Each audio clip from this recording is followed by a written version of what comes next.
I want to introduce everyone to Kathleen Webb, and I met you, I don't think it's been quite a year, Kathleen, but maybe close to.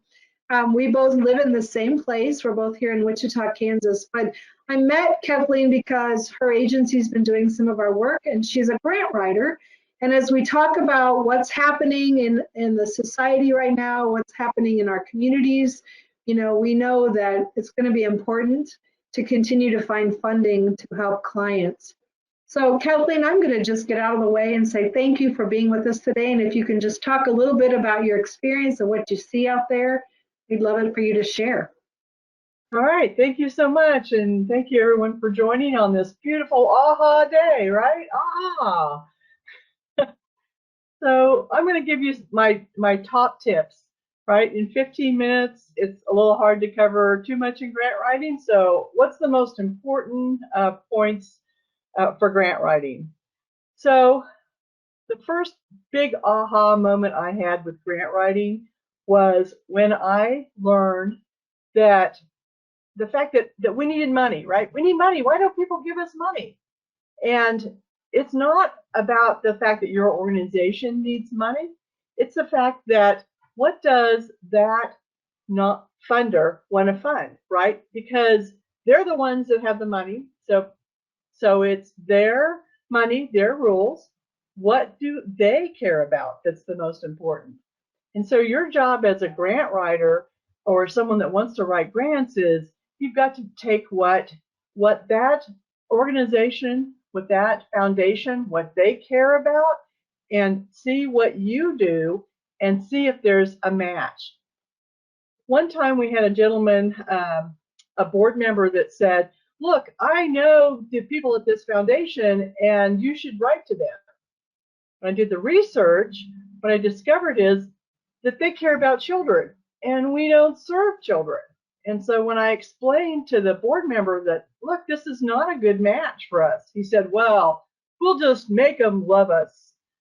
No, it doesn't work that way. They have guidelines. The foundation was set up with a certain agenda to accomplish in the community. And if you're a good match, then we give you money. If you're not, we don't. That was my first big aha moment in grant writing. Next, what I learned is if you take a look at your organization, think of it like a jigsaw puzzle, right? So every piece that you do, and if you have one program, there's different pieces of it. So think of it like a jigsaw puzzle, if you will. And then from that piece, what is fundable? For example, the organization that I work for is called Breakthrough, and we wanted to do more Bridges Out of Poverty training in the community. So that means professional individuals who have the means and influence to guide others. Okay, what does that really, in thinking about that, professionals who can guide others? Well, then the Kansas Volunteer Commission came out with a mini grant and said, can you train volunteers? And we had this aha moment, like what if we could position this Bridges Out of Poverty training to teach volunteers about poverty? And so we submitted the application and we won. We won a mini grant that let us buy the books and materials. And last year we trained 188 professionals about Bridges Out of Poverty with a little mini grant. Beautiful. And then another year, we have also been able to win a capacity building grant to send someone to become certified. So that's a little piece of the puzzle that about our organization that we wanted to do that turned out to be fundable through grants. Another tip I want to give you is the fact that think about a budget for a grant. They always ask what's the budget. And for creating a project budget, one of the tips that I like to tell people is to remember to put in money for your executive director. It is so hard to find money to fund an executive director, but that person has oversight over every single project. they do supervision. And so why not write them in the budget for your grant proposal? And so oftentimes, well, almost every grant, I will write in what that executive director time is. If that executive director is going to be doing networking, I put that into the budget for those hours too. So example, if you have an executive director that's going to spend 2 hours a week in supervision and meetings, and let's say they make $35 an hour, then they're going to do that all year round. So you could write in $3,640 into your grant proposal to cover that executive director salary. You can also do it for like your accounting person. If it requires a lot of accounting detail to it, you can cost out what you anticipate that accounting person is. And when you win those grants, that's ways that you can fund positions that you normally can't get funded through grants. Another tip I want to tell you about is people sometimes say, well, how do we know how much to apply for, right? And so I tell people, look at a foundation's 990. Now, everyone has to file a 990 with the IRS. And what I do is I go right to the source. I go to IRS Tax Exemption Organization search. Now, a lot of people say, well, I can go to GuideStar or the Foundation Center and look that up. But they're getting their information right from the IRS. And so you might as well go right to the IRS too, because they're going to have the latest filings. I mean, that's where GuideStar gets their forms that they put out there for free. So it's free. So the 990 is our friend. And the 990 will tell us what the average gift is for that foundation, or you can tell that. I mean, it tells you on the back of that, it will list out all of the foundations as far as the gifts that they've given. And you can see the high, the low. I always kind of go towards the middle when I determine that. You can determine if a foundation funds projects like yours. And then one of the cool things I like to do too is look and see who's on the trustees for the foundation. And you could, let's say you targeted 10 foundations that you thought were a good match for your organization. What I do is then I look and see who the trustees are on that foundation. And I will give that list to my board of directors and say, do you know any of these people that are on this list? And they'll say, well, sure, I know Bob here. Well, great. Would you consider writing a little note to Bob and sending it to him to tell him that we're applying? Or can I drop your name into the grant somehow if it's like a simple letter of inquiry, you know? And so that has been successful for me to have people say, well, what are ways I can engage my board in the grant writing process? That is one way to do that, is to have them write little notes to the trustees to let them know that you're applying. Other ways is to have board members help is to help them proofread grants. And that's sometimes you can find that right person that has those skills. And it's just another set of eyes that can look at the work that you're doing. And so that's another way that I involve the board of directors when it comes to grant writing. Another tip that I have for you today is before you start to write grants, it's important that you have all the pieces ready to go. And it just makes your ability to write grants a lot faster. For example, every piece of that puzzle that I spoke about, every piece of that's like a big part of that program piece, is we figure out what are the outcomes, what are the objectives, the goals for that program. We write all of that in advance.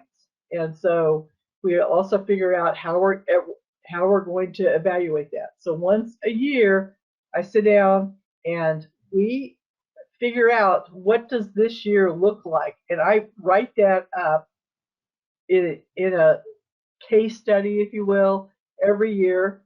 And so it's a simple, like, copy and paste. A lot of times your mission statement never changes. So I have a template of information that's already set to go. And so it makes grant writing a lot quicker. You know they're going to ask your mission statement, and so that's already ready to go. Well, the same thing with objectives and how we're going to evaluate each piece is we annually figure all that out, and so it's ready to go right then when we have a grant proposal. So that's not quite 15 minutes, but those are my biggest tips. It doesn't have to be 15, but thank you. I'm sitting here writing down notes like, oh, I never thought about those things. Yeah. Yeah. Common questions that people ask me. Did you fall into this position, or was it something you always knew you wanted to do? I started my career in radio sales, and no, but when I left that, I went to work for the ALS Association, and it was mostly special events. But I knew I had to learn how to write grants. Well, I want to invite people to open up their mics. What kind of questions do you have? Or do you have other tips you'd like to share? Have you found good sources of finding different grants that you can apply for? Kathleen, that may be a question too. Where do you go to look for those grants? Mm-hmm. So every major public library will subscribe to the Foundation Center. And so what I always encourage people to do is go to their public library. It's free. Now, it's not intuitive, and there are lots of tricks to be learned. And so every library has someone on staff that's the expert in that. And it's simple to contact your library and say that you'd like a 30-minute class with someone to do a one-on-one session with that person. And so that's the easiest way to learn how to use it.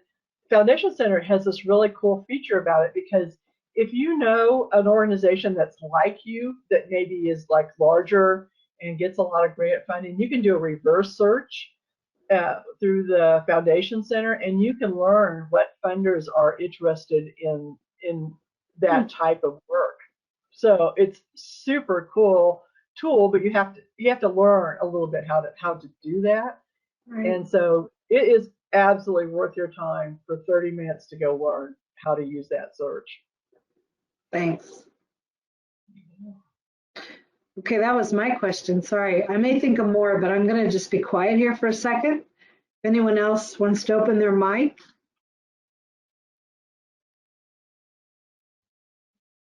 I did forget one of the most important tips is when you win, you have to do a money dance. You have to hoop, you have to holler, and you have to jump up and down, right? Because it doesn't matter if you're the executive director or you work for an executive director. That next question is, well, what are you going to do for me next, right? You have to celebrate your little 15 seconds of it's a money day and jump up and down. Great tip. William, I see that your microphone's open. Do you have a question, comment? I just have a question, just based on your experience, as far as your experience with, I guess mine may be a little different. Our TANF program here is held by a private company, so a for-profit.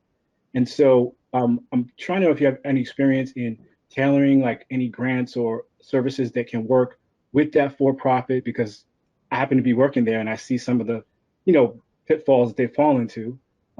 As far as that goes, that's kind of my quest in this year. Right. So if I were you, I would find a partner that is a 501c3 that wants to grow and develop that partnership so that they can receive grants and you could do a collaborative partnership with them. Let's Yeah. let's take hunger for example. If a lot of people that you're working with have hunger issues, maybe you could collaborate with that partner. They could receive the dollars, they could provide food, but also you could put in salaries for the for-profit entity to help manage that, do case management, that kind of thing. And so that's how you get those dollars taken care of is through partnerships with a 501c3. Okay. And then maybe your organization wants to even form one, a little side one. I don't know, but maybe that's too complicated. But there's lots of nonprofits out there that want to do work with that population that you're addressing.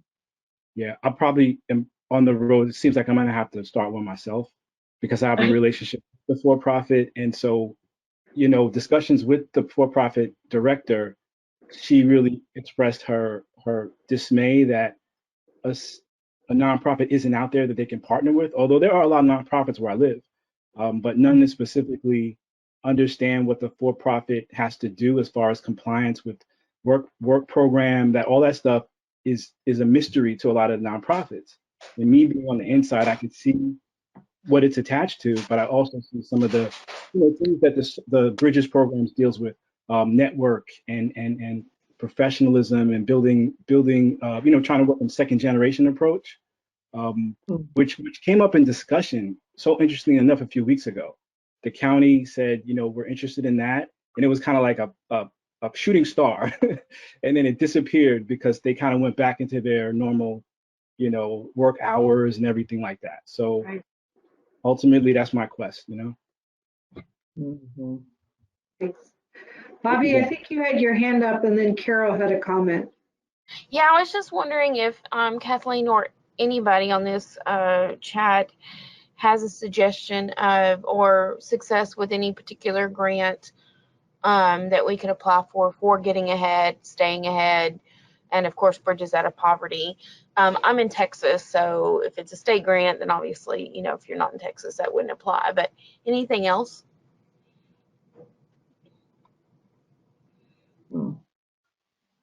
Did you hear me? We did. I Okay, think good. people are pondering. Okay. Yeah. So, so if I was doing that, like I said, I would, like I said, like think of the jigsaw puzzle, like what are the pieces of that might be fundable? And Lynn, you're going to have to help me here because I'm not as familiar with all of the pieces. Right. But like in my organization, we're doing employment, we're doing hunger, we're doing mental health. So how does that work for Right. So pieces in getting ahead that need to be covered are meals, childcare, transportation, purchasing of the books, stipends for the investigators, and oftentimes payment for the facilitator. So there's a number of different pieces with the getting ahead classes. Okay. So let's just take transportation, for example. Like here, we have several car dealers that have foundations, and they love transportation. That's their thing. And so take that budget, puzzle piece and say, okay, what does that transportation cost? What does the staff person that's going to manage that, what does that look like? What does that executive director hour look like? And put together just that piece of the program budget, and then go to the dealerships that have foundations and ask them to support that, or if it's bus passes or whatever that piece looks like.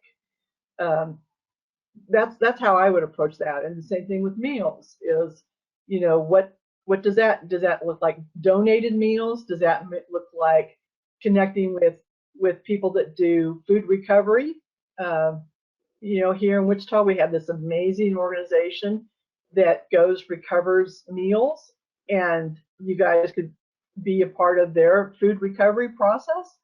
And so often they get like huge casseroles donated that are already frozen. Well, could you get some of those donated and then bring those out at every time when you need a meal? You just have to, like I said, look at the puzzle piece and then figure out who cares about that piece and then go after that. Could I Thank offer us? I've done no grant writing at all, but kind of some of the ideas I'm playing with the population as it is pretty much around the country. If you're dealing with a somewhat urban population, I'm trying to find ways to connect that with the rural community and the farming community. Kind of, like a teacher, former teacher. To my understanding, and I have a 12-year-old, there's really no connection that the kids have in the schools in the urban area with where this food comes from, right? Where it grows. And so, especially now, since the farming community is going through struggles, a way to connect these two communities and figure out a way to match the grant funding to make that like a curriculum to bring that part in, that may be something that I've been starting to look at. And, if you think that's someplace to go, that might work. Yes. The USDA, every state has a block money grant from the USDA, and especially for that specialty, it's called specialty crop grant, and you can apply to the state for a specialty crop grant, and you should check that out. And the USDA grant is for what again? Specialty crop. That means like garden Okay. crop. Yeah, not like weed and alfalfa and stuff. Right. Right. Jean also says that you might check your local 4-H programs and your local cooperative extension agents. Do something like that. Yeah, 4-H They'll help- extension. Yeah. Yeah, they'll help with knowledge, but not so much funding. Yeah. There's a lot of people that care about hunger. I mean, there's your local community foundation. I mean, you're not going to have trouble finding people that care about hunger. So, Kathleen, this is Phil. Thanks for sharing your ideas with us. I ran a nonprofit for 20 years, and when you work on grants, they're never really sustainable. I mean, they're not there for the long term. So what kind of tips do you have to kind of transition from grants that might kickstart something, but how do you turn it into regular funding, consistent funding? Do you have any ideas there? Some family foundations will just give year after year. It's very relationship. That's when I've been able to get the most reoccurring dollars is from family foundations, because we develop a relationship with the trustees, and we just we treat them like every other individual donor that we have, and thank yous and updates and that kind of thing, and that can be very sustainable long term. And then what you have to do is you just have to kind of keep very fresh ideas all the time, because they're going to fund what's new and different, right? Well, shoot, it's hard to come up with something new and different every year, but you have to have just enough of a twist on what's new and different to keep it interesting for a foundation to keep funding you year after year. Sounds good. Could I ask a question?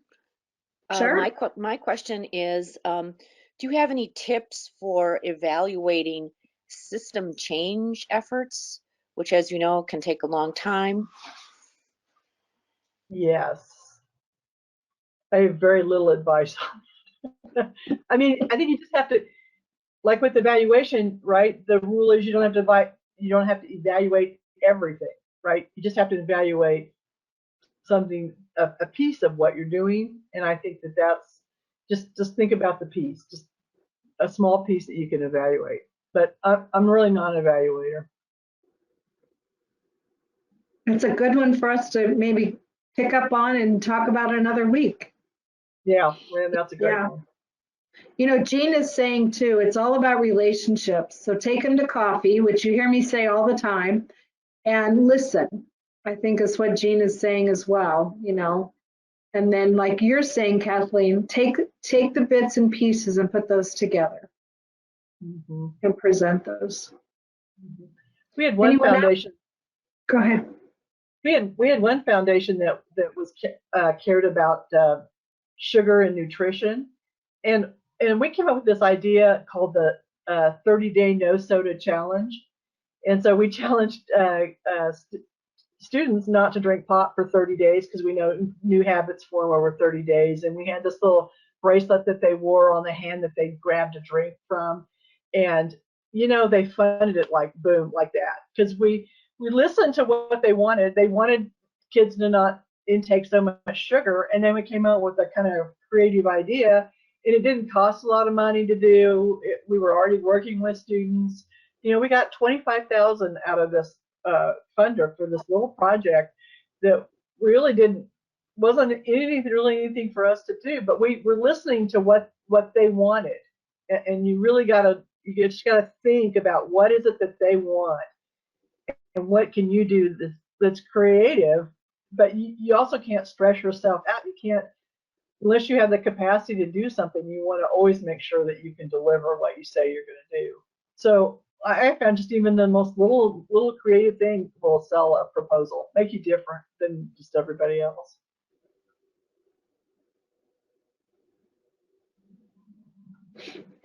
Thank you. Those were good ideas. Yeah, I agree. I totally agree. Bobby, do you still have a question? Oh, I don't. I'm so sorry. Let me take Okay, that that's off all right. there. No worries.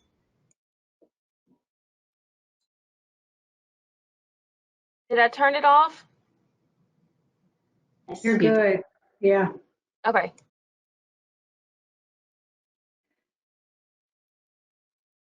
We go each week as long as we have questions or conversation happening. This has been amazing. So thank you very much. Again, take small bites, think about what you have to offer, collaborate, do your research. So it's not, and I've heard too over the years, especially for the larger foundations, don't quit after 1 year. It may take 2 or 3 years or 4 of putting in proposals before you're issued a grant. It's very competitive. Right now, what I'm tracking is they're awarding about 17% of grants received. So, you know, if they get 100 proposals, they're going to fund 17. And so, Yeah. you know, it's competitive. It's competitive. It's competitive. You know, one of the things that we're concerned with, I think, is that all the money's drying up. But I keep thinking in the back of my mind, there's money out there. We just have to be more creative at figuring out who still has it. Mm-hmm. Sorry, I think I cut someone else off. Was there another comment? It was me. It's Ruth. What about the language, Kathleen? You know, when you do a resume, you want to look for those keywords. Is it the same thing that you read the descriptor of the grant, and what do you do about language? Yes, for sure. You know, I mean, if they're wording, if they're using a certain terminology, you definitely want to put that in your proposal. You know, and sometimes like I'll write it so that it's done, and then in the final drafts, I'll go back and reread the request for proposal and looking for those keywords to make sure that I am saying it the way that they have said it in their proposals. Right. Mm-hmm. For sure. This is Greer Horning with Humankind, Kathleen, right behind your building. Yeah. And I have recently taken on some grant writing projects, as in this week. And so I'm very new to this. and Lynn invited me to join the call since she knows I'm very new to this. But I was just wondering if you could kind of share a little bit about like your timeline process. And I know that every grant varies in length and, you know, requirements, but how much time do you kind of allocate for each grant to make sure that you're doing it as well as you can without just staring at the screen, like nitpicking every single word? Okay. So I have a grant calendar and it's sectioned off by quarter. So I look at, that's just what works for me is the beginning of every quarter, I have a map out of what I'm gonna hit. Now, yes, I'll learn when I learn something new that I think is a good fit. You know, I add it to my grant calendar that way. And then obviously look at the deadline, and I always want to submit at least 4 days before the deadline is, because, you know, if that's the goal, yeah, sometimes, you know, it's the day before, but I never submit on that day. It just, I'm done. You know, I make sure that it's all submitted beforehand. I can tell you that letters of inquiry, those are the simplest grants to write when you just write a letter. And I usually, it usually will take about 2 to 3 hours to do that kind of letter. And that's a letter that you can use over and over and over again. You just tweak it a little bit to the family or to the family foundation or that kind of thing. A state grant will take 8 hours. A federal grant will take 4 weeks full time. I know, right? Good to know. Yeah, but mainly I would say 4 hours for a letter of inquiry. You shouldn't spend any more than that. Awesome. Thank you. Well, thank you so much for sharing and picking the brain. And, you know, I too will be back in contact with you and those of us in the area.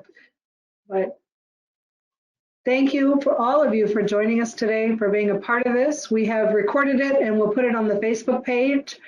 But glad we could all be together.